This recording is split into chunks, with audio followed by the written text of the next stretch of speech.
Welcome, horror fans, to HHN365, a Halloween Horror Nights podcast. This is our first podcast ever. Thank you so much for listening. We're going to jump right into team introductions. My name is Mike, and I've been going to Halloween Horror Nights since 2010. I'm Mike's co-host, Duff. I've been going since Sweet 16 in 2006. Unfortunately, missing 2015. Worst mistake of my life. I've missed a couple years in there, too. Don't worry, Duff. During this introduction part, we're going to kind of... should we go over our favorite houses? Yeah, let's do it. All-time favorite house, and then least favorite house ever. Okay, let's do it. Cool. Yeah, you want to start? What's your favorite ever house? My favorite ever house, I think, if you had to pin me down, was 2011 and Saws and Steam. It was a steampunk. Okay, yeah. It was Scare Zone first in 2010, and it was such a popular Scare Zone. They brought it back to a house called Saws and Steam, Into the Machine. It was in the Jaws queue, if you remember that. I remember that house, definitely. Yeah, and what about yours? For me, it's tough. I'm tempted to pick a few more recent houses, but I want to go back to 2008 and the original Dead Exposure. Fantastic house. They revealed the scares using camera flashes, so pitch black a lot of the time, and flashes would reveal. It was fantastic. One of the scariest experiences of my entire life. Right. That was one of those that I followed and really got me into the Halloween Horror Nights fandom before I actually ever went to Halloween Horror Nights. That was a really cool house. Yep. And then what about our least favorite house? You can go first this time. So for least favorite, that's probably even more difficult. I'm really tempted to go with like some of the Walking Dead houses. I think that's out of pure hatred for the property because they took over Horror Nights for too long. It stuck around for a long time. The single houses probably weren't the worst ever. I think I got to go with Lunatic's Playground. From 2016. I never got that one. That was one of the years I missed. But good for you. I like Chance as an icon, but her house was an absolute mess. The story was not coherent, and 3D houses just kind of sucked. Oh, yeah. Oh, definitely. As an honorable mention for my least favorite, I would say 3D houses. Penn and Teller's Nuke to Las Vegas. No. Anyone? I think that was probably my... backup for when I was trying to pick my least favorite house. I have to go with a few things in the disaster queue. There was a couple of years where they just had some not so great houses, one of them being Walking Dead house, so we kind of have a similar least favorite opinion of that. There was also like the H&R Blood and Guts which I didn't holiday. hate, to be honest. Didn't hate. I did. I didn't love it. It was a comedy house, and comedy houses can sometimes be really, really fun. This one just wasn't my cup of tea. There was also like Giggles and Gore. Yep. The one that I did like from there was before they stopped doing it in there was the Run. It was like they were on Running Man. That was really cool. But other than that, I never really liked much that game and out of that disastrous queue. That's fair. I mean, I didn't even love Run when it was over there either. So I'm kind of with you. Which one was your least favorite if you had to pick one? H&R Blood and Guts. Wow, okay. It just did not work for me. Sometimes comedy houses don't work for people, and that one just did not work for me. Fair, definitely. There's not anything really scary about the Easter Bunny, in my opinion. So what do you say we let everyone know just what our podcast is about as well? Sure, yeah. Why are we doing this? And too, let's. What is our podcast about? You can go first. Yeah. So basically, the reason I want to do it, I just like being involved in the community. I know there's always been a Horror Nights community, but it's been a lot in the forums. And it's recently been coming out in podcasts and social media and growing. I just want to get more involved in that. Have open dialogue, be able to. Basically, instead of talk to myself or talk to you about Horror Nights year-round, have a much broader audience to talk to. Yes, same here, basically. We've definitely really into Halloween Horror Nights. We've not ever really been in the community just because the community was mostly on the forums, and I'm just not a forum person. I don't like to sit down and type up my thoughts, and I like to talk my thoughts. So this is a good way to kind of get my thoughts out there. We definitely want you guys involved. I think we're more often than not might make this a call-in show, quote unquote. So we have a lot of you guys on the show. I think most episodes we plan on having some guests. Yeah, exactly. For some reason. Definitely we want as many of you guys. You probably are more experts than we are. We'll admit that. A lot of you are, guys, anyway. So definitely we want you involved. We want to talk about Halloween Horror Nights to as many people as we can. And it's also going to force us into the forums, I think, having this podcast. Force us into Twitter and Instagram. Something that I am honestly not good at, but I think this will force us to be. It's going to be a resume builder for you. Right? Yeah, Mike. definitely. So why don't you just tell people what Halloween Horror Nights is, just in case someone stumbled across us. They're really a Disney fan. They ended up here somehow. Right. They're terrified of haunts. What are we talking about? Yeah, they listened to our other podcast about Martha Stewart, and they got it. Exactly. Yeah, yes. we have another podcast about Martha Stewart, and we also have one about Ruth Bader Ginsburg. I'm just kidding. Okay. So if you've never been to Halloween Horror Nights before, Halloween Horror Nights has been going on since 91 at Universal. Fright Night. And has slowly turned into the premier Halloween event in the world, I would say. I don't think I'm being at least the Orlando hyperbolic. The Orlando one has turned into the premier Halloween event in the world. It is, if you've never been before, it is a bunch of haunted houses, a bunch of scare zone. They have the rides going as well, and then usually at least one or two shows. It has party atmosphere. It's changes. Been toned down a little bit. I'm sure we'll talk about that a little bit. Some of the changes that happened over the last couple of years, but for a while there, it was definitely a huge party in Orlando. Friday, Saturday nights, it was basically you went there to party. And now it's a bunch of kids on Friday night. Yeah. I feel like we should also mention we are Orlando-based. As you may or may not, but probably know, there is also Hollywood, Singapore, and Japan locations. So while our main focus will be Orlando, we are going to talk about and talk with people who experience the other Horror Night locations. Yeah, if one thing that we get out of this is that it somehow forces us to go to Japan or Singapore so we can talk about Halloween Horror Nights. That has to tie me down to do that. That's the main reason why we're doing this, is so we have a reason to go to Japan and Singapore and see that event. You've been to the Halloween Horror Nights in Hollywood. I've gone to Hollywood once last year. I'm sure we'll talk about it. We're going to talk about it right now. But I have never been to the Hollywood event, but I have been to the Orlando event multiple times. Yep. Should we go into kind of a little bit what each week this podcast is going to kind of look at? Yeah, our structure. Go for it. So we're always, if there's any news, we're going to probably do one or two news stories just so you guys know what's going on.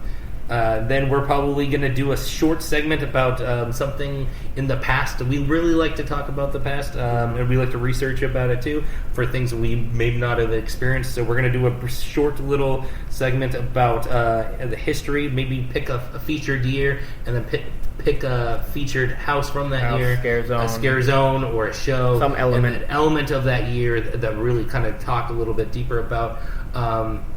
We might stick with that year for a little bit until we're done talking about that year, maybe. That might be fun. I don't know. We'll figure that out. But there will be a history segment. A short 5-minute maybe. And then we'll probably go straight into the meat and potatoes of the episode. Maybe one or two segments. And then we'll talk about what we're going to do next week. And call for discussion. Then see what we can move it on to the Twitter, Instagram, and keep discussing the episode. Yeah, sure. That sounds good to me. So, what do you say we just get into the episode then? Let's do it. All right. So, there's really not a lot of news right now. This was announced a week or so ago, but I felt that's honestly something we should at least mention. That so there's a new date added on October 21st. It's a Monday. If you have purchased a Frequent Fear, a Frequent Fear Plus, an Ultimate Frequent Fear, that's going to be included into your pass. The 2019 event was already set to be the longest in history, but now it has 42 nights of Halloween Horror Nights, and it goes till November 2nd. Before it was 41, now it's 42. 41 was already the longest. Best 42 nights of your life, right? That's all we have for news, honestly. There's not much, Perfect. That's the boring part. All right. So let's get into this history segment. All right. So I think this episode we're gonna feature Halloween Horror Nights 21. Yeah, 2011. What should we go with that, Mike? What do you think? If you guys don't remember, Halloween Horror Nights was 21 was a Lady Luck themed. It was had a loose gambling theme, and this year they really put the icon in each house. There was a little bit of a backstory where Lady Luck was involved in every single house that year. We're going to focus on Nightingale's Blood Prey because there is a Nightingale's house, Nightingale Blood Pit. We thought it was a perfect segue of what kind of focusing on the past that has something to do with the current. How appropriate. Yeah, yeah. So the main one we're gonna focus on is Nightingale's Blood Prey. That was in Soundstage 23. I don't know if you guys remember Soundstage 23. That was actually the last year that was ever had a house in Soundstage 23. It was kind of actually sad because Soundstage 23 was the very first soundstage to ever feature a house before they were just kind of I don't know. Did you? I guess you didn't go. No, but I wasn't there that early. No, but I think they just had them in queues and things before then. So Nightingale's Blood Prey was a World War I themed house. It was all in the trenches of World War I. A Nightingale was a little bit different than what a Nightingale looked like, and if you've been in Nightingale Blood Pit and you didn't see Nightingale Blood Prey, they looked a little bit different. The story of the Nightingale is that they were like shapeshifters, so I guess it kind of makes sense that they can change their shape. But in World War I, they looked a little bit more with like giant teeth, kind of like a banshee. They still fed off of the dead and the dying, which is why they were attracted to the World War I, because there was dying people everywhere. It was a really cool house. It was really loud. There was basically a war going around you, and you're right in the trench. I remember a lot of stuff going on above you. There was a tank. I remember a tank. I remember a machine gun. There was the Nightingales were themed. They were, for whatever reason, I guess they need to disguise themselves as nurses, so they are actually wearing nurse uniforms. You remember that? That was their shape shifting. That was the shape shifting. So yeah, they were wearing nurse uniforms, and then she were walking through like the hospital, and there were dead people all over. It was very, very gory. It was really, really, really scary house. You have anything else to add about Nightingale's Blood Prey? I'd like to say a couple things. First, dead horses. They had dead horses as well as the dead horse, so that carries over. No one's freaking out about that. Which I don't remember the dead horses. Yeah, there was, if I recall, 2 of them throughout the house. Again, their neck was kind of torn up, showing that they had been attacked by the Nightingale and devoured. Also, Lady Luck's connection to the story. Yeah, go ahead. To the house. I didn't go over that. You can go over that. Yeah, so the main character, basically, I won't go into too much detail, but the main character, Edmund Clark, basically, he's going to enroll in the army, and what gets him to do so is a propaganda poster, and it's Lady Luck in disguise who is on that propaganda poster. That's her tie-in. Right, and he meets a very gruesome demise, so he picked the wrong decision. Maybe it was the right one. He had a good time at first, I think. Watching all of his friends kill it. That's a blast. I mean, we enjoy it when we go and look at it. I don't know how he feels. Right. All right. Does that end our segment? Let's move on into this year, 2019. We're going to basically just discuss about what this year is. In general, and go over each house, and we're just going to be basically at this point, we're not going to have a ton of structure to it. I think we're just going to basically just start talking about this year. Yeah, so I think what we're going to do, kind of just go over the houses. We're not going to give you all the details, you know that. We're going to give our opinions on the houses, and I think after that, we're going to just give a direct top 10s of ours. Yeah. I think you'll be able to tell by our reactions to some of the houses, kind of where they'll end up in that top 10. Right. Should we put a spoiler alert? Are we going to be a spoiler? There will be spoilers. It's not going to be a detailed breakdown of the house. But if you have not been, you might not want to listen. Yeah, we've been so many times this year that I keep forgetting that we're not very far in. There's still all of October. Five weeks left. So there's plenty of people who have not been yet. So maybe if you have not gone to 2019, thanks for listening. Listen to us. Once you've gone to 2019, so pause it and come back after you've at least gone for a little bit, a couple of hours, and then press play again. All right, let's. 2019 overall thoughts. Let's jump right into it. Yeah. So my thoughts have changed a lot actually. First week of the event, I thought it was kind of weak, to be honest. Some of that's still around. I don't think the scare zones are great this year. I don't think they're too strong. I like a couple of them, but overall, not my favorite year. The houses, the first week, I thought overall were not my favorite, and that's really picked up. I'm really enjoying the houses this year now. I mean, it's not uncommon for the first week to be a little lacking, just because the scare actors have to get accustomed to the houses and the scares and everything. As the event goes on, it typically gets better, and it's been the same this year. However, I think the jump this year from week 1 to where we are now, week 4, is massive. So I'm very happy with at least the houses this year. Right. So, well, I guess we're going to disagree. Their very first disagreement. We're going to disagree a lot moving forward. Oh, there's going to be plenty of those. Yeah, we have very differing opinions.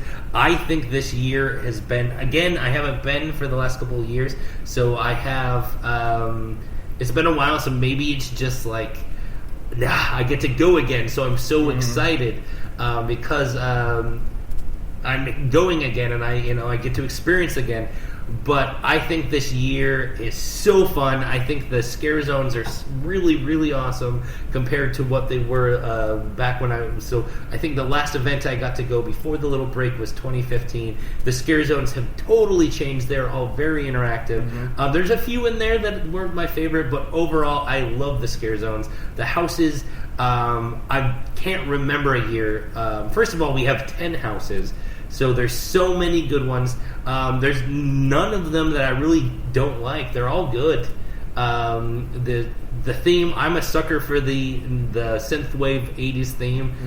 So I don't know, maybe it's just this year has appealed to me, but I'm loving every second of it. I do think they handled the theme much better this year, because last year was 80s as well. Yes, and it feels much more integrated this year. Yeah. And I did everything I pulled could it off to much try. better. Yeah, I did everything I could try to get to last year. That was the year that really got me back into Halloween Horror Nights, and I just did not make it. But this year, it came back, and I'm so excited.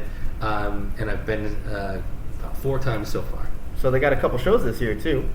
One of those is a nice lagoon show there, which we've had, but not really on this level. Yeah, it was 2012's the last time, and it was a little water screen with some water shooting out. The 2012 one was not. I recall. So I'm not even going to call that a lagoon show, to be honest. No, it was not much of one. So we're going to say it's the first one. Yeah, let's just go with that. Yeah, So, what did you think of the show? What was your initial? Awesome. Yeah, it's fantastic. I've heard nothing but rave reviews for it. I've never heard much people say anything. If you have not seen it, this is something you have to see the first night you go. It will really set the stage for the theme and what you're going to experience. It's so awesome what they were able to do. That soundtrack. The soundtrack. Fantastic. And what they do on the buildings. It's really amazing. Even if you're not a sucker for the 80s, like what we both are, it is such a great show. I say it's a must-see. For sure. If you go to the event and don't see it, you messed up. You really messed up. And then what about showing the second show, Academy of Villains? So Academy of Villains is great this year again. Another great show. Last year was not great. Probably one of the weakest shows I've ever seen at Horror Nights. So the improvement from last year to this year might kind of have an effect on my opinion of it. But either way, really enjoyable show. Everyone I've brought has really enjoyed the show. The Jekyll and Hyde story behind it just kind of fits in with Horror Nights better than anything Academy of Villains has done before. I'm really impressed. I wasn't too happy. I expected them to come back, but I wasn't expecting much. So to see such an amazing show, amazing performances, the routines, the soundtrack, it's just non-stop action, and it follows the story so well, rather than last year where it followed the story so hard, it just dragged it out. There were so many lulls. This one's just in your face the whole time. Well, I have yet to see it. I'm super excited to see it. I'm not avoiding it. I've just been able to go a couple of hours each night to kind of fit everything in. I haven't been able to really go and do a whole night of it yet. And Academy of Villains is the last thing I've got to see. I'm really excited to see it. I have seen a lot of that contortionist on Facebook. I feel like he's everywhere. He's pretty impressive. He is very impressive. Yeah, he's very. I've heard nothing but great things about Academy of Villains. Most people from other years have been kind of not really liking Academy of Villains, but I've heard nothing but good things about this year's Academy of Villains. 2016 was great. Yeah. This is more in the vein of 2016, but in my opinion, better. All right, well, should we go straight into Scare Zones? Scare Zones, yeah. Okay. What's your favorite Scare Zone this year, Mike? I honestly have liked all but one Scare Zone, like really liked all one Scare Zone. Should we just... my favorite Scare Zone? Honestly, I think my favorite Scare Zone is Vanity Ball. We agree on something. We agree on something. Vanity Ball is so fun. It is honestly the funnest Scare Zone I can think of. The Scare Zone that I just want to stay in and watch. It's so fun. Not necessarily really scary, but it is a party, and it's I feel like we've kind of been missing a party a little bit in Halloween Horror Nights. We have 2 Scare Zones that are parties this year. This is a really fun party, I would have to say. There's a real lot of fun dancing and elements to... I loved all the shows. Yeah, the stage show, the operations. Yeah, it's so fun this year. And the characters absolutely kill it. Right. The scare actors are fantastic in that zone. They are so into it.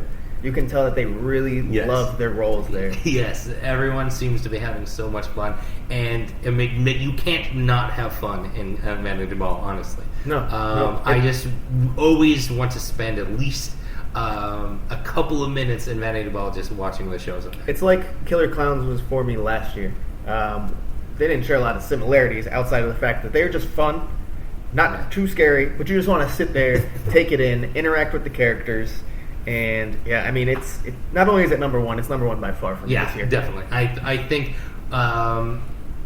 overall, I've never heard really much bad things about Vanity Ball over in the discussions, but yes, it's by far my favorite, number one.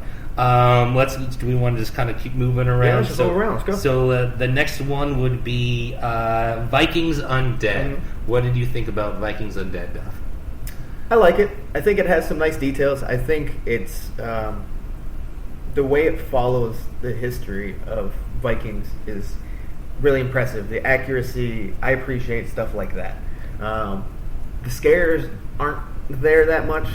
I think the props they use and the characters, they look great. It doesn't have that it factor for me in the end. I think it's a solid scare zone, though. So Vikings Undead was a scare zone that I'll initially admit that I didn't love, but I went back and started doing some research on Vikings, and that's when I really started to fall in love with it. The history that they added to that scare zone, they really did their homework, and it's once you know that and you go back the second time, it really becomes a whole different scare zone. I've always loved the scare zones in that space. Oh yeah. What they did this year is especially good. If you haven't been, this one's the one that I don't really want to spoil too much. I don't really talk too much about some of the things you'll see in there. But I would say do a little bit of research about Vikings and then go into the scare zone if you have not been in there. It is so cool. This one's I don't want to spoil it because I feel like what you're going to see in there is do some research and then go in. If you've enjoyed past years like Trick or Treat or Twisted Tradition, I've been in that location. I think you'll probably at the very least enjoy this one because it's got that compact feel, similar lighting. Yes. The scares are the way they get you is very similar. Again, for scare zones, we aren't going to go into too much detail about those, not as much as we will about houses. Maybe we'll do a whole scare zone episode. I feel like there's so much to talk about. We definitely scare zone will. This year. So this one's just kind of we're just going to give our opinion. I'm sure most of you have been there. I'm sure most of you would agree with our opinions on it. If not, go check it out. Yeah. And then, so let's go all the way around the lagoon to the other party. That's a party, all right. Rob Zombie Hellbilly Deluxe. Yep. It is all themed around the Rob Zombie album Hellbilly Deluxe. Mm-hmm. What was your initial thoughts of this one, though? There's a lot of people here. Damn. That was my initial thought. Yeah, it gets, for whatever reason, this scare zone, people just love to hang out in. Well, I mean, the thing is, they have the show on the stage. Right. They have Dracula. Right. They have I don't know what his name is, but the one the big giant, fully costume the fully character. costume man with the He's a meet and greet at this point, Right, basically. yeah, So there's a lot of exactly. stopping in lines. And then, you have the girls up The top go-go dancing, dancers, yeah, and people absolutely. are stopping to watch that Yeah, too. so, that's always just kind of been a bottlenecked area and scare zone. Definitely. So what makes it tough for me is, it's such a bottleneck zone, and I get you're limited to where you could put stuff, but there's just so many props Right. in this already Yes. tight, bottlenecked area that it just makes it difficult to get through. And the worst part about that isn't necessarily trying to squeeze through people for me. It's the fact that the scare actors, they kind of have to stay off to the side, or they're like squeezing through you, and they really can't do much. I have seen that kind of the crowd's eliminating some of the interaction, some of the show. That being said, it's so fun in there. If you are into metal concerts, that's almost what it feels like. It kind of feels like a metal club. It's a lot of fun. You're right that I wish I researched what his name is before we podcast, but he has turned into basically the surprise hit of this year. One of them. There's a lot of surprise hits. People love him. He is all over Facebook. Dracula's also has in return. People love taking pictures of Dracula. I think that's one thing they've definitely done good this year, and I think some people use it as a slight.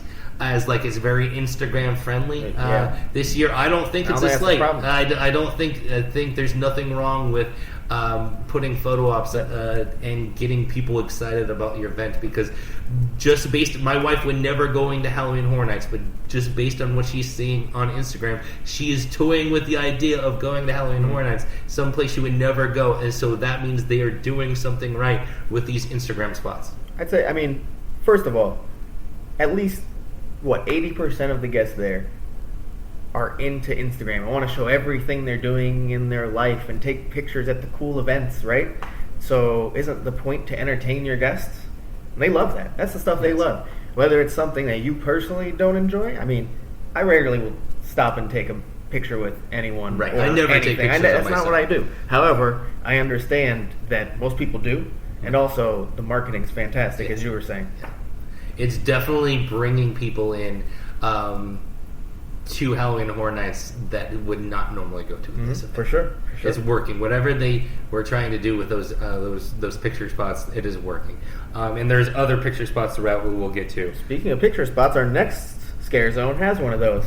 Okay. Go ahead and... Zombieland? Zombieland. Okay. Yep. What do you think about Zombieland Double Tap? So, it's my least favorite scare zone. Okay, I'll agree with you there. One disclaimer. So I'm someone who always watches every movie or TV show that's involved with Horror Nights. Never made it to Zombieland. Haven't seen it. So could that be affecting it? Sure. I just think compared to in past years, the shows they have are weaker. It's not a live voice actor on the show.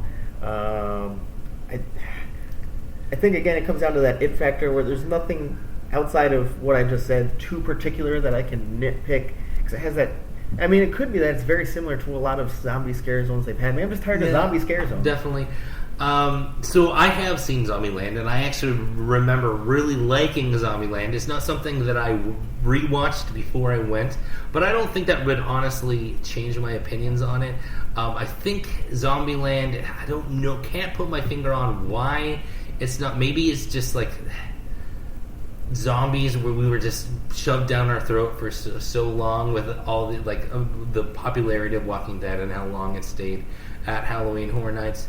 Zombieland, I feel like the New York space has been used so well in the past that this year I think was basically maybe a disappointment based on some of the previous scare zones and the major part of why people aren't liking Zombieland. I feel like the shows is like it's the same with each character that they do. It feels like same show, it's literally exact same show, almost down to the exact same script. I thought that was an odd choice. I'm not sure why they did that. They could have changed it up a little bit and added a little bit more character for each character to that show. But yeah, I will say that there is a little fun Easter eggs in the Scare Zone. If you have ever seen it, and you can find Bill Murray, and there's a lot of other little elements to it there. I think that's a fun element. But I will say it, yes, I think it's probably the worst Scare Zone this year. Agreed. Definitely agreed. So, our last Scare Zone, an arcade. Your synthwave little heart must love this place. Yeah, I feel like this is the most controversial Scare Zone. I hear a lot of people saying that they don't like it, and I don't quite understand why. Yes, it's very Instagram-y. It is very, and yes, it is in a very small space. And I think we'll get to that, how it could maybe have been a little bit better if they expanded it a little bit further down the street. But yes, it is. How do I phrase this? It has basically taken the theme and just really made it a perfect Scare Zone to embody that theme. And I think that it is one of the best years to really do that. Like the Scare Zone, to take the theme and embody it into a way that when you first walking in, starting all the way back to the gates, and you hear that synthwave music, and you scan your ticket, and you look back, and you just immediately see those arcade machines, and you are just here at Halloween Horror Nights. And then you start going through, and then you see the laser roof, and it's just that's fantastic. Yeah, when the lights are hitting at this night. is one of those you have to hit at night. If you just walk through, and I think a part of the reason that might be why people aren't liking it is because it's usually the first Scare Zone people walk through while it's still during the day, and if you're doing this Scare Zone a disservice walking through during the day. You have to hit it at night to really enjoy it. Yes, I do think it can be expanded. I think it would have been really cool. I know they try not to do Scare Zones in the front main entrance area just because it would be very bottlenecky.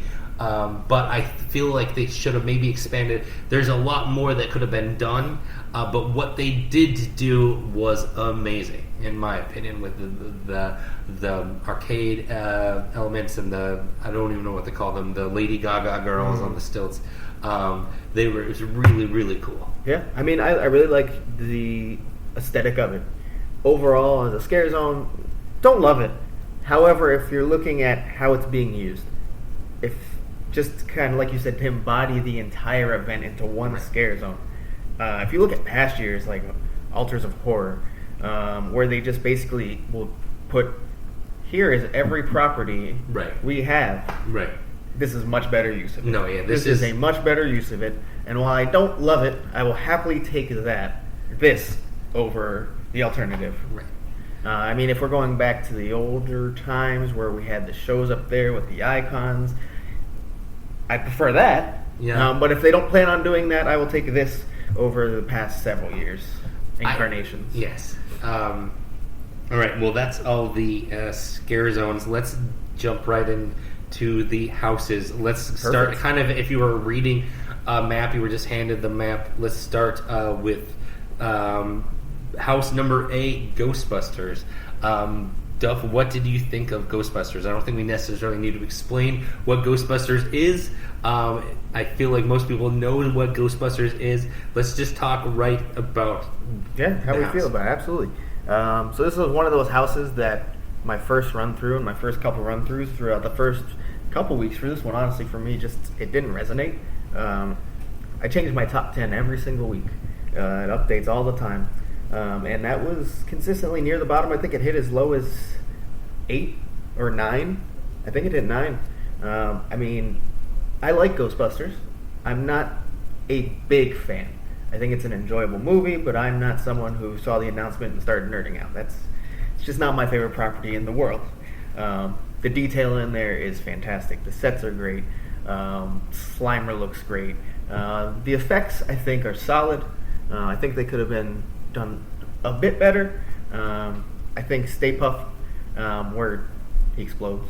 I saw in Hollywood how they have, even though they're static figures, how it shows them fighting him. Right, yeah. Whereas in ours, he's just kind of blown up.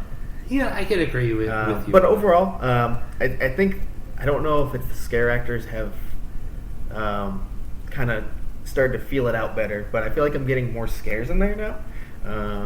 Obviously, the property itself isn't too scary, so they're relying on kind of gimmicky jump scares, which there's nothing wrong with that.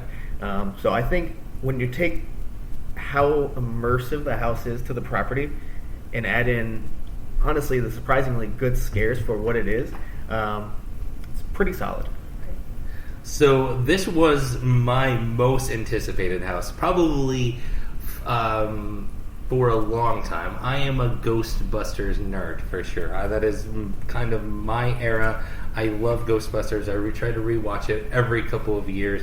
So when they announced they were doing a Ghostbusters house, I'm one of those people who was like, yes, it's finally here. There's finally a Ghostbusters house.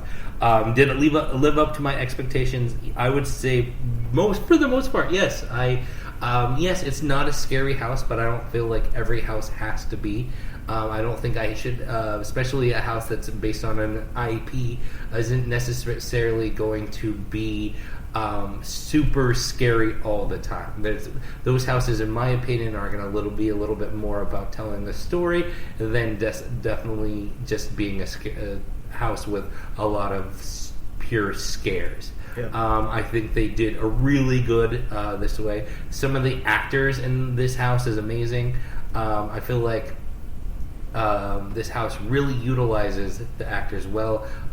There's a stage almost in one of the elements where she's a live mic'd actress. I believe she's mic'd, unlike some of the other places where there's just like a button and it repeats. Yeah, I was gonna say Janine. I really appreciate that Janine actually has a mic and it's not just a recorded voice. Yes, she's a mic. I do not take that for granted. I love that. Yeah, and there's a few other elements. I think a few other actors who were mic'd for sure.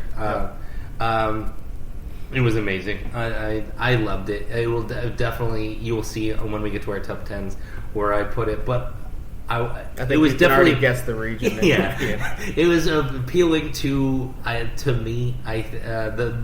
My type of person who I am. So I was gonna love it for sure, and I did love it. So let's.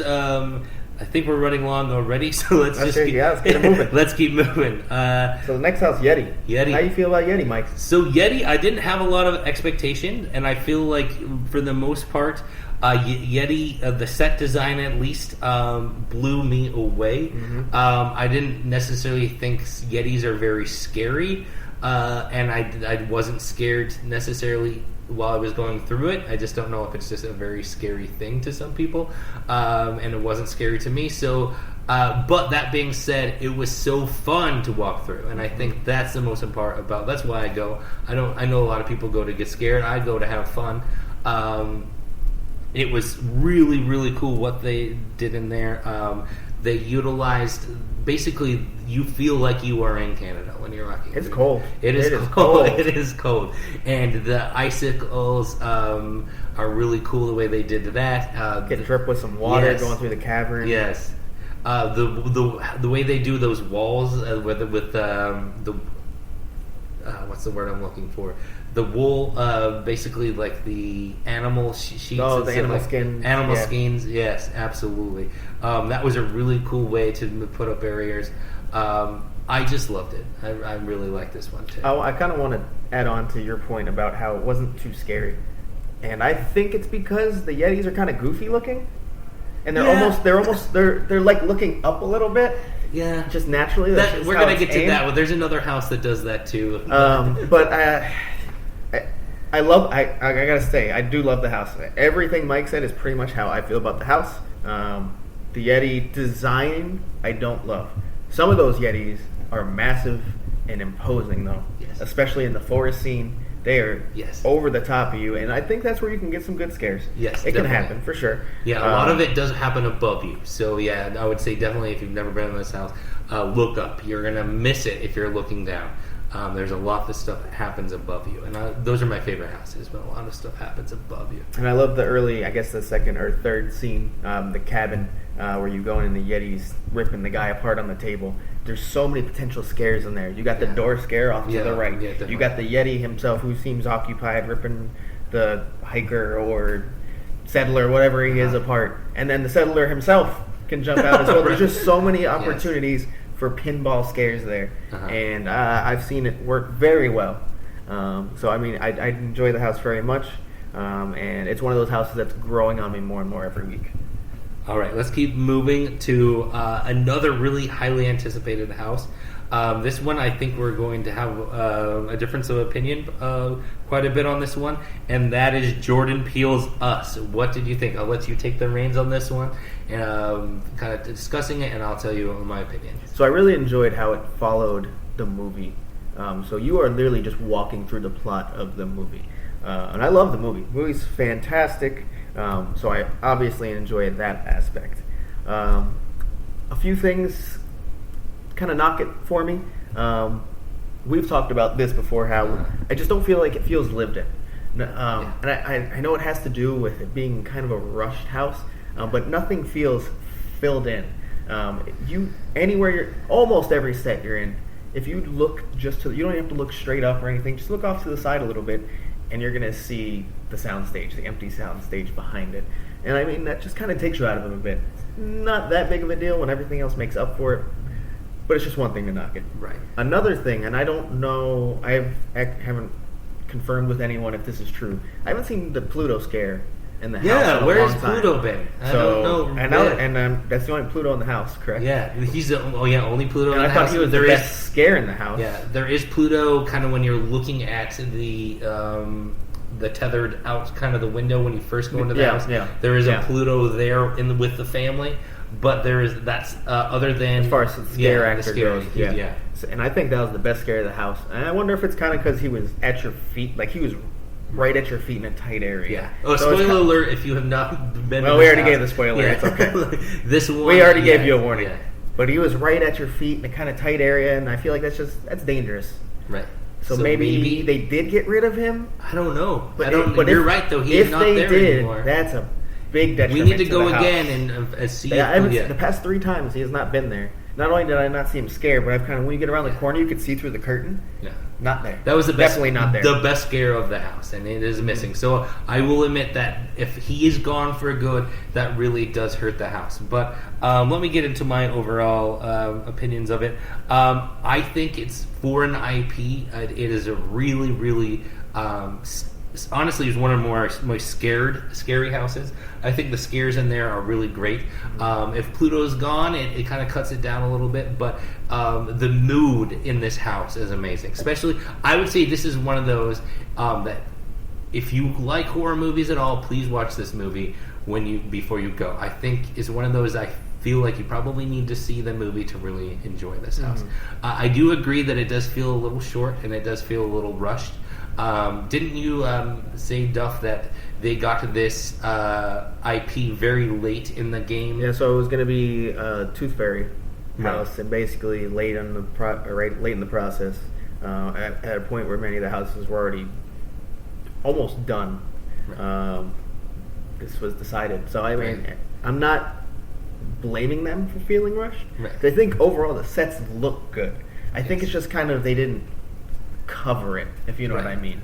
Well, for getting it late in the game, I feel like they did an amazing job. Some of the casting is awesome in this. I agree. I think it's some really hard characters to cast, and they have done a really great job. I think maybe that's part of the reason why they have a hard time keeping a Pluto in that spot, because you have to find a small, boy. If you lose a couple, it's done. So that could very well be it too. Yeah. Just one more thing I'd like to say about it. I really enjoyed the Hands Across America scene. Yes. I wish it was a larger scale. Yes. To give you the feel of what it really is in the movie. But I enjoy it overall. I just wish it could have been a little larger scale. What he's discussing is the very end of the house is one of those rooms where there is a bunch of things in a room and you're trying to figure out exactly what is real and what is not, and those always terrify me. I hate those rooms because you're just trying to figure out where it's going to jump out. They utilize it in the very last scene of this house, and you're right, if it was maybe a little bit longer it would be a little more scary. You're able to just kind of bolt through it and turn the corner, and then you're out of the house. I think it was a little bit longer. It would be a little bit scarier, so you couldn't just bolt through it the way you can now. But yes, it's very scary. What else should we talk about us? I would say that I feel like I loved it, but I maybe wish that I've seen videos of Hollywood, and I think maybe this one compared to this is not going to happen often, but I feel like maybe the Hollywood one looks a little bit more fleshed out than ours. Yeah. And it looks like they have a little bit bigger sets. You walk through the classroom in Hollywood, and this one they built an entire classroom just to have a boo hole. That was really impressive. That's really cool. That was really impressive. Yeah. And for the sake of time, let's move on. Okay, yeah, we're running next out house of time. We're going to have very different opinions. Yes, it's going to be Stranger Things. Yes, we are. So Stranger Things was the house that I was trying to get to last year. It was, and I never just really made it to there. So I'm coming from a different perspective. This is my first Stranger Things house of Halloween Horror Nights. So keep that in perspective. I know a lot of people really liked last year's. I did not get to see last year's, so this was my first Stranger Things house. I am a huge Stranger Things fan, so I was really, really impressed. I felt like it was a super long house. From what I understand, there was 7 rooms that were themed around season 2, and 7 rooms that were themed around season 3. The only problem is season 3 feels like half rooms, really. Yeah, but see, I think this is where we're going to differ. I felt like really really drawn into it. And Duff will say his opinions about it here in a second. But yes, I feel like some of the props were static, and they used strobe lights to kind of add movement. But when you're dealing with an IP like Stranger Things, I think they did a lot of panorama, like you're in this scene of the movie, and some of those scenes were huge sets, where you have like a giant portal to another realm, and so it's very hard to pull off. And for some, in my opinion, I feel like they, for the most part, really pulled it off. It was a fun house to walk through. No, was it a lot of jump scares? Did I leave scared? No, but I had so much fun in this house. I want to start off by saying I enjoyed last year's very much. It was one of my favorite houses last year. It's the IP I enjoy the most out of this year's event. And I'm just going to quickly kind of go through why I did not love this house, to say the least. As Mike was saying, I'm not a fan of the amount of static props they used, whether that's when Eleven's closing the door. That is all static props, except there's one demi-dog off to the left who kind of pops out, but no. And it just feels kind of small compared to what that scene should be, and they use strobe lights to try to mask that a lot. We're in a haunted house, though, but okay. Anyways, I feel like the tunnel is too long, way too long. It's basically just guy with a gun jumps out, demi-dog. Guy with a gun, demi-dog. Guy with a gun, demi-dog. It's like, all right, when's this going to end? This is kind of unnecessary at this point. I feel like the casting wasn't as good as last year. The characters didn't look as much like the characters as they did. So that's not a huge deal. Just a little small tidbit. And I think, honestly, they shouldn't have done Season 2 and Season 3 if that's how it's going to end up for me. I think do Season 2, do Season 3 next year. I don't know if it's a contract thing. Maybe they definitely aren't going to have Stranger Things next year. I don't know. Because I just feel like Season 3 was done an injustice. I really liked the Mind Flayer. I thought he was really cool. I think everyone would like to see more of Starcourt Mall. Yes, I think that's what most people are saying, is they really... Starcourt Mall was such a huge set in that show, and you get to see it, but you get to see it at a place where it's basically getting destroyed, and the main part of that scene is that giant puppet of the Mind Flayer. So you really don't get to see. I think that's why people are disappointed. If they were disappointed, I think they really wanted to see the Starcourt Mall not destroyed. They wanted to maybe walk through it in one of the starting scenes and then get to see it progress throughout the house. And we did not get to see that, and I think that's why people are disappointed. But they make up for that. I think people really wanted to see Scoops Ahoy in a way that you could kind of try to get a picture with it. But they did that over at Cabana Bay to kind of make up for that. You can take a picture with it. Yeah. All right. Well, next house, House of a Thousand Corpses. Mike, I believe you've never seen the movie. No, I haven't. So how do you feel about it, having never seen it before? So this one, I went in totally blind. I think the outdoor area was really, really cool. The gas station. Yeah, the gas station. Captain Spaulding's. Yeah, Captain Spaulding's. That was really, really cool. That being said, I feel like it's one of those, if you've never seen it, I'm probably doing a disservice for this house. I just didn't find it very scary. I didn't really know what was going on. There was also a bad run-through. There wasn't a lot of characters, it felt like. I don't know. It's definitely going to be lower on my list. I want to give it a better shot. I'm going to go watch the movie, see if I enjoy it more, but it just really wasn't working for me as a house. But I feel like IPs, if you've never seen them before, can kind of fall into this category for me, and that's how it was. Yeah, I mean, it makes sense. That's how anyone I've brought who hasn't seen it's been like, well, I mean, it was okay, but I didn't really get it. I don't like the movie. People think it's campy, and I can see why it would be a cult classic. To me, it's just kind of a mess, and I don't really enjoy it. However, Scare Zone, much better. I really enjoyed the Scare Zone. The house. It was originally being created in tandem as a house and a movie. So basically, the movie's based off the original house from Hollywood in 2000, and you can tell because the house is way better than the movie. I wish there was a murder ride, which they got in Hollywood, where you get pushed through. That would have been fun. I know there's been a few complaints because if you haven't seen the movie, they look like really crappy props and mannequins at first, but that's on purpose, as that's what the murder ride is like. And Dr. Satan looks absolutely fantastic, and the whole scene leading up to that along the tunnels is really impressive in my opinion, and I think get some pretty good scares in there. I'm ready to give this one another shot. I'm going to get some time to see this movie, give it another shot. This is why we're going to keep updating our top 10 throughout this, is because I feel like if anything, one that has a chance to raise up in my ratings, this is the one. I think it might be a lot more fun to go through really knowing this story. But yeah, I'm ready to give it another shot. Definitely should. So next house, Depths of Fear. An original that I was personally excited about. It's a theme that really captured my attention. How'd you feel when it was announced? So, Depths of Fear is basically the story. When it was first announced, I'm like, how are they going to pull this off? Mm-hmm. It's because it's set in basically a submarine mining community. It's all done underwater. I really like when they do that type of you're into some sort of mining factory. Sazenstein was like I mentioned, was one of my favorite houses. It was done really, really well there.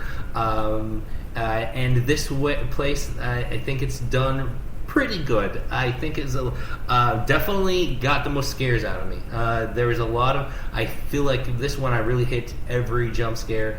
I only got to do it once. Some of the other ones I've got to do a couple of times. This one I already got it once. Had a lot of fun in it.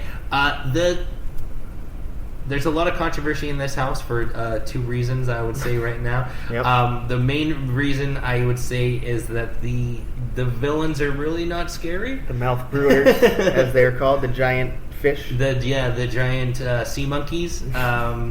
They are not scary, but they're fun. I think my biggest thing with them is, outside of them just kind of looking goofy, is that the scare actors are so clumsy in those suits. You just kind of boom, boom, boom, up to you. You can see them kind of waddling up towards you before. Yeah. So basically every scare in that house, the mouth brooder is 5 feet away, kind of in the dark, and you see him walk up to the scare, the boo hole, and pop out. And I think that kind of hurts the scares a lot. So, I don't know. The controversy in there is that they've had to change it so many times. It was hurting the scare actors. Okay. The other controversy, as we know, is about the dog. The dog, yes. I don't know if it's just. It probably depends on who you are. I think a lot of people really are just upset because it's a dog. Right. I love dogs. Right. I don't like seeing dead dogs. but it's not going to bother me at Horror Nights. I see dead animals all the time Right, at Horror Nights. right. I've seen dead dogs in other houses Yeah. in Horror Nights at past years. There are a lot of dead animals at this event. There's one featured, we talked about it earlier, there's one featured very prominently in Nightingale's Blood Pit. So I'm not quite sure why people are upset about the dog. Well, there's also the people who are saying, oh, it doesn't fit the story. They just did it just as a shock factor. But it does, I think, because they're in this huge rush, and there's the kind of, we're going to implode, and Right. the countdown that's coming across the Right. speakers. And basically, they showed such a rush they were in to get the escape pods. Right. He was cut in half by the door. Right. So basically, they were in such fear that they let the door close on the dog. Yeah. I mean, I think it's not a necessity to have, but I think it fits well enough to why not have it there. I'll admit, I was looking for this because everyone was talking about it, and I did not see it. So it's not one of those things that is, it's not featured. It's not going to be in the final room, and you're going to see a dog ripped apart. Like I didn't see it It's the a first very time I went small through. thing. I feel like if people are looking for a problem with Halloween Horror Nights, they are finding it with this. But I don't think it's something that you are going to be offended by if you're just going through, unless you're looking to be offended. I'm not going to go too much more about that, but I feel like if you're having a problem with this, then there are a lot of other things you can have issues with Halloween Horror Nights in the years past. We can go back and look at a lot of those if we want to have that discussion, but this isn't a fun event, and I don't think we should really do that. Let's discuss another dead animal, Nightingale's Blood Pit. Nightingale's Blood Pit. Let's actually not discuss. There's a dead horse. There's a there you dead go. horse. It's not a controversy. Yeah, let's get Nobody the Cowboys cares. on the Twitter right now and talk about. There's a depiction of a dead horse, and that is terrible. I'm just kidding. So we talked about Nightingale's Blood Pit earlier. Nightingale's Blood Pit is basically going to be the same premise, but instead of the dead and dying soldiers, you have dead and dying gladiators in ancient Rome. This one, I will be honest with you, when I first went in, I loved this house. I thought it was going to be one of my favorites. And it still is fun, but it's definitely near my bottom of my list just because of how great the other houses were. I don't know what it is. The more I go into it, and more it feels just kind of a traditional haunt. I don't know if that's a slight to it because there's a lot of cool stuff going in, but it just kind of feels like something. If there's anything else, if there's one house this year that kind of feels like you can find it other places, and it doesn't have the universal touch, it might be Nightingale's Blood Pit. I don't know. So first, I'd like to start with a quick hot take. Nightingale's costume design is better in Blood Pit than Blood Prey. Yeah, I I can see enjoy. it. I think most people Yeah. are kind of knocking it. I love it. Yeah. I don't know if they ever truly depict them having the ability to shapeshift in this one. It never seems they No, it doesn't. do. No, they're just kind of like birds, and it never really explained. I feel like the story is But- lacking on this one a little bit. I could see that. However, I do want to say this house has, when we're talking about the growth as the event goes on, I think this one, the scare actors have grown more than any other one. I think they're aggressive, they're energetic, they're in your face, and the scares are unrelenting. The Yes. amount of pinball scares, you can't get through 5 feet of this house without some sort of scare. Right. I agree that if we had to pick like character VIP of the so far, I would say Nightingale Blood Pit. They seem to be having the most scares and the most fun, and it shows because if they are having a lot of fun in there, and you can tell. And it's a fun house to go through. I'm not knocking that. I just feel like there's so many other really great houses. This one, I kind of just somehow has dropped down my list. Before we move on, I'd like to point out Lion, fantastic. Yes, the lion is Also, awesome. a lot of people are saying the smells, they pump in the smell of rotting flesh, basically, is too much for them. Mhm. I don't pick it up that much, to be honest. No, it just smells like turkey legs. To be honest yeah, with you. and it's not, to me, it's not even that strong. Like, Yeah. But I mean, I guess if you're really thinking, like rotting flesh, maybe it gets disgusting. Anyways, we'll move on. The next one. I love this house so much, Mike. He is hype. He is hype. Universal with this. Monsters. Yeah, this one is probably the one. Well, there's two surprise hits of this season, but this one I think surprised me more than the other one, just because we've seen this one done before, and honestly, it was one of my least favorite ones. So this one, I don't know what it was about it this year, but they're all characters that we know and love, and it's been done years past, and I didn't quite love it. This year, we are, myself included, everyone seems to love this house. And I don't know anyone who does not at least think it's a solid house. Yeah. And most people love it. Last year, I went to Hollywood where they had Universal Monsters. Right. It was okay. Right. So my expectations coming in, just because I had gone and seen it last year, Yeah. I was like, I mean, it'll probably be all right. Blew my mind. The scares in this one are, they're creative. I love them. The creature from the Black Lagoon scene, I don't know if you've done this yet. We haven't talked about this. I think people knock it because you just go around the corner. It's really Right. short. The scares are very basic. Right. I love it because it's so immersive. If you look up, they have a full boat and lily pads to make it truly feel like you are down there underwater. No, I have not. I That need is to do so it. impressive. I do it again. I've only done it twice. I need to do it again. The Wolfman bungee scene where the hunter Yes, shoots him, that's where he really comes cool. at you on the bungee. Yes.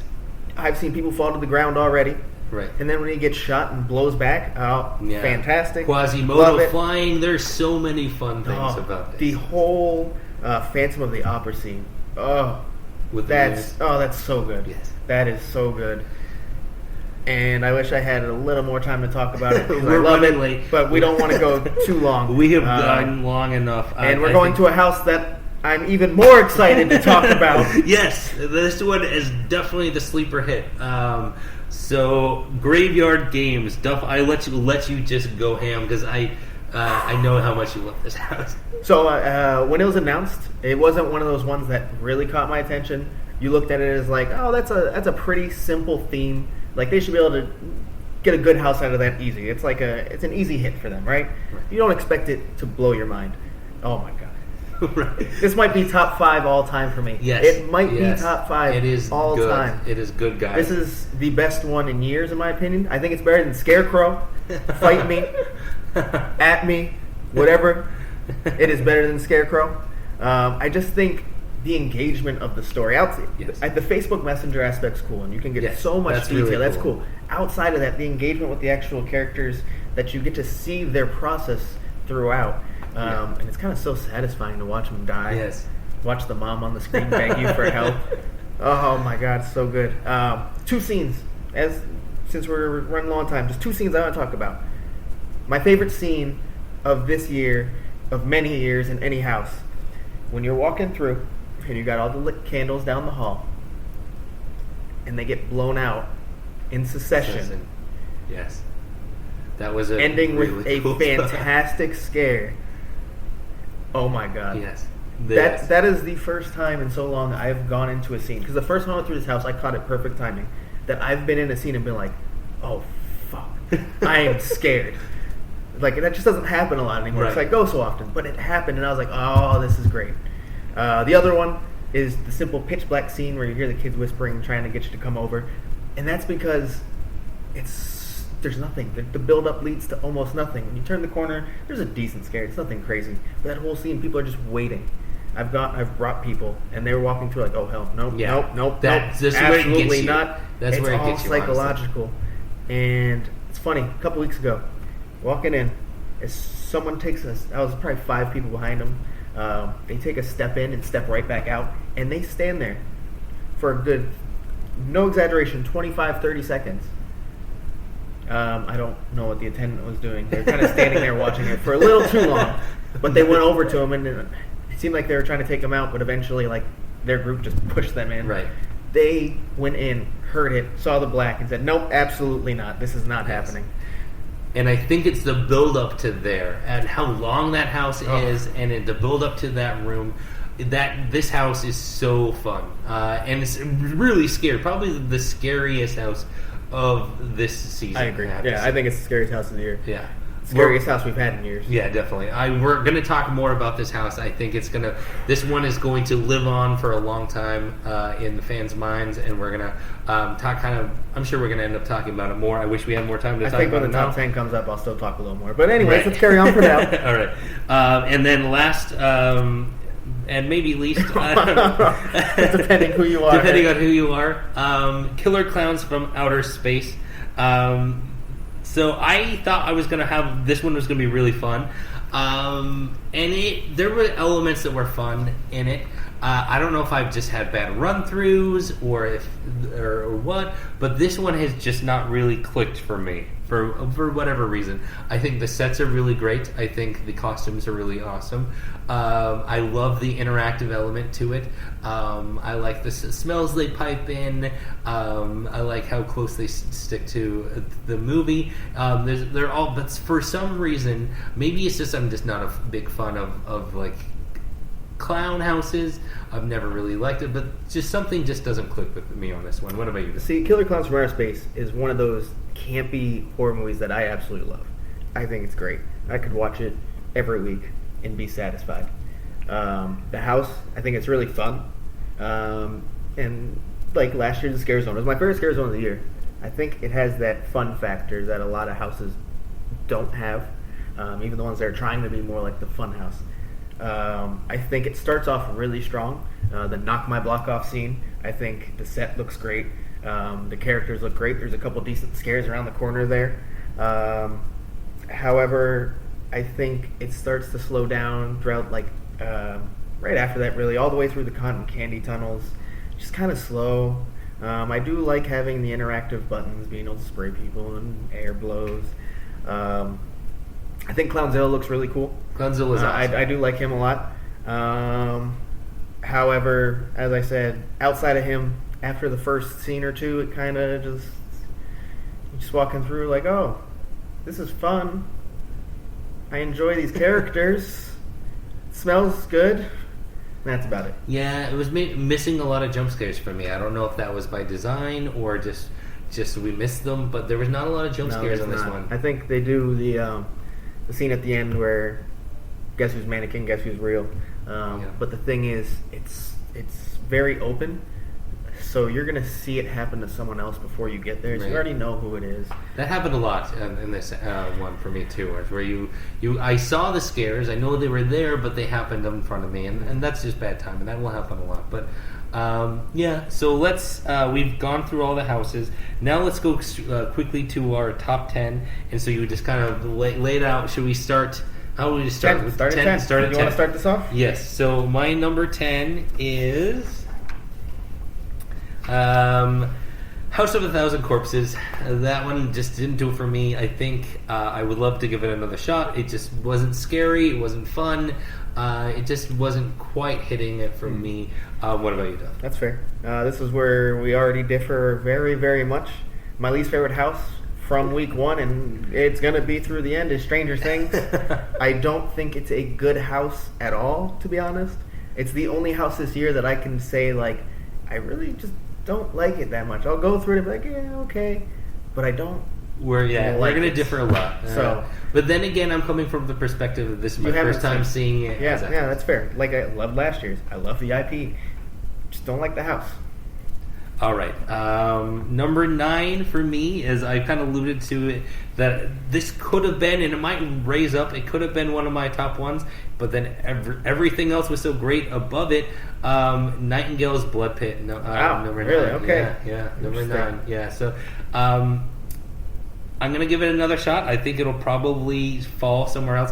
We had a bad run through the last time I went through it, but I'm going to give it another shot. We'll see on this one. But right now it's a 9. The actors are trying really, really hard. So we'll see where it lands. What's your number? So 9 for me is Killer Clowns. Okay. I didn't have too much negative to say. I mean, I said it was, fun mainly. But in the end, it wasn't fun in the sense like, oh, this is great, I'm having a blast. It was like, oh, the characters are fun. Yeah. And that's really all it had going. Unfortunately, another property that I enjoy down at the bottom. Yeah, I agree. It's my number 8, so I'll just not say much else. It's my number 8. Go into your number 8. I don't think you like this one, but Us is my number 8. Oh! Yeah.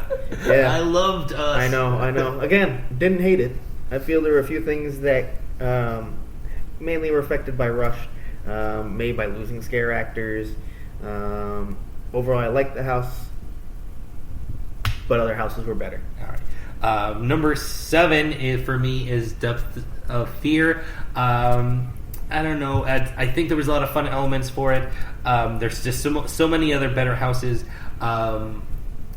There are a lot of elements I really like, though. I can't knock it. I think it's a good house, to be honest with you. I don't need to say anything else then, because Depths of Fear is also my number 7. Perfect. And great. All right, so moving on, number 6. And number 6, honestly, could be a number 1 for a different year. And that just shows how great I love the rest of the houses. And that is Yeti. Oh, all right. Yes, all right. Yeti is so fun. But it's number 6, not honestly because it's wasn't great. It's just there's so many other good things above it. I loved it. I really did. I think it could have been a number 2 anywhere else, but it falls at number 6 for me. Twitter's not going to like you for that. 6 for me is Ghostbusters. Oh. Going over again, I thought it's improving. Scares are starting to get there, and it looks beautiful. So that's where I'll leave it. Number 5 for me is Universal Monsters. I honestly can't say a bad thing about it. It's just I loved everything else above it. I'm offended. That low. Well, there's some, in my opinion, just a little bit better stuff above it, but it's a really great house. And I'll be honest, I didn't think I was going to like it. I'm not a big fan of the Universal Monsters. I don't really like older horror movies. I like older movies, but I don't really like older horror movies. So I didn't think I was going to love this too much, but I really, really love this house. Well, I went with House of a Thousand Corpses at number 5. Oh, that's a pretty high. Yeah. And it was actually higher before. Oh, okay. I think in the first week, it was one of the more impressive ones for me. I think it was just already hitting on a good stride at that point. It's been passed, basically. I don't think it's bad now. I think it just got passed. I think Dr. Satan and that scene alone jumps it up like 2 spots for me. It's fantastic. What you got for number 4? Number 4, I thought it was going to be number 1 going into this year, and it's fall at number 4, and that is Ghostbusters. It's still loved it. Still thought it was amazing. I just really liked the stuff above it. I didn't think I would as much as I did.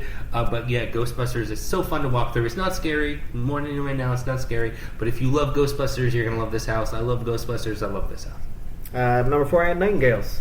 Oh, okay. All I have to say is, again, moved up a lot, and the scares are unrelenting, and I love that. Okay. So number 3, I have Us. I think this was, other than my number 1 house, it was my scariest house. I have had really mixed run-throughs on this house. I've actually probably had my worst run-through of the year in this house. There was just nothing jumped out. I don't know if they were taking a break or what. But the other run-throughs I've had in this house have been so scary. I love Jordan Peele's Us. I thought they did a really good job for what they had. So yeah, I am at number 3. I had Yeti. I don't know how much I have to talk about that. Great house, great sets, so much fun. Number 2, I know this is probably going to be more controversial. It seems like you either love it or hate it, but Stranger Things is number 2. I know it's Duff's least favorite. I thought it was long. I thought it was fun. I felt immersed. I love when you go through it and there's never any story play. I felt like it just really encompassed the theme of the year. I don't know. I feel like I knew I would like it going in, and I still liked it. And I've been on it a couple of times, and I still enjoy it. I can't. Then the static things got me a little bit, but not enough to really bring it any lower than where I thought I would put it. I knew I would love it. I thought it would be number 1 or 2, and it is still, in my opinion, number 2. Well, you're not alone. I've heard people say it's their favorite house ever, which I think is... I won't even say it, but my number 2 is Universal Monsters, which you heard my excitement about before. Yeah, I don't think I need to say anything else. Yeah. Great house. Number 1. We can just say it together. We say it together. It's Graveyard Games. And it surprised me so much. I did not think I would like this. It just, on paper, it sounds like a cheesy, just normal, you can find it anywhere type of haunted house. But Universal put their touch on it and turned it into an amazing, immersive, long, scary haunted house. It's amazing. Top 5 all time. Yeah. Top 5 all time. and we'll talk about that later. Yeah, exactly we'll where it might definitely- fall. I'm sure probably yeah. after the year. Yeah, I'm sure After we're the gonna, this event one's ends. going to be the house that continues. We're going to talk about it. In 5 years from now, we're going to have a history segment on it. It's going to live on. This house, for sure. All right, so that's our top 10s. Again, there were some differences. Mm-hmm. We got 2 of them exactly the same.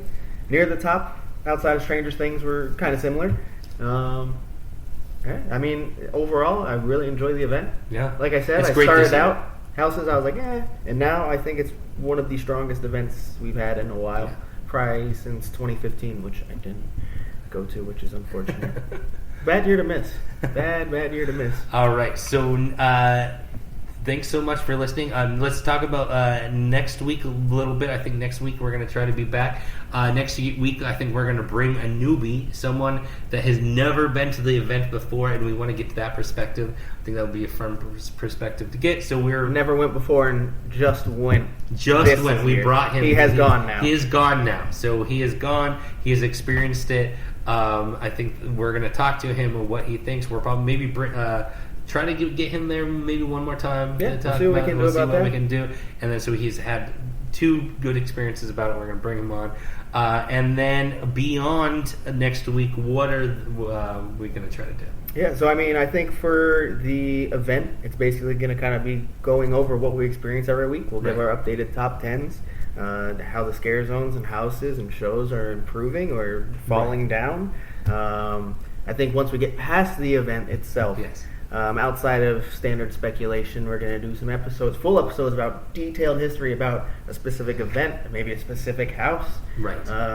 We're probably gonna break down our favorite houses, do full episodes on probably graveyard games. Shortly Yeah, after the definitely. event ends. I think we're going to do deep reviews of most of these houses. Maybe not all of them, but I would like to call them like dissections of the house. Basically, what my idea on this is that basically, if you, for whatever reason, did not get to go this year, or if you just want to relive the house, these are going to be really long, basically room by room discussions of what was in the house if you did not get to experience. So you can look back on it and be like, okay, that's what blank house was.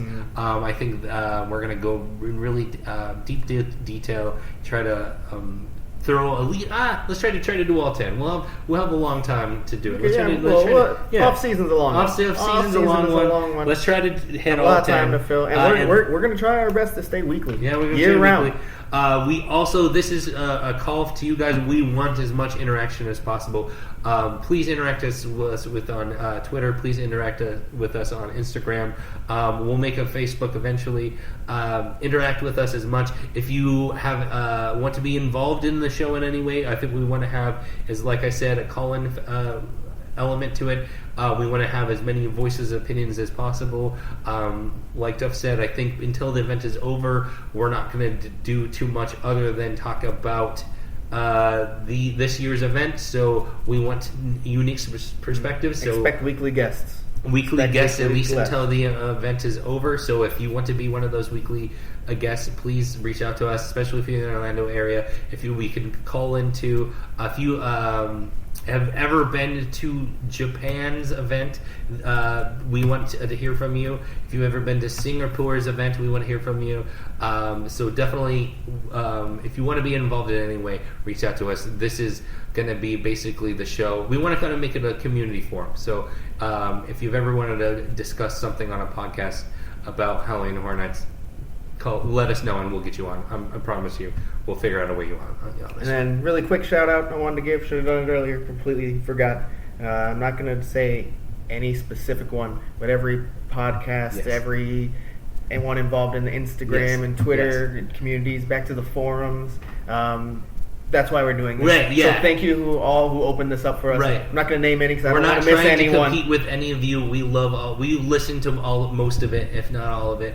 We're not trying to compete with all of you. We really we just wanted to basically add our voices along to it. So thanks so much for adding the content you guys add, and we just wanted to be a part of it. And if you have a podcast, if you're starting a podcast, let us know. We want to listen to it. Yeah, so we do. please reach out to us. We want more content. That's why we built this. And then Twitter, Instagram, both of them at HHN365.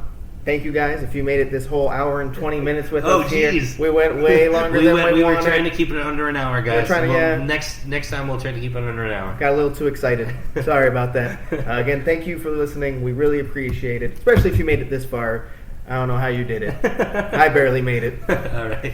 Well, have a good night, and we'll see you next week. Thank you so much for joining us, horror fans.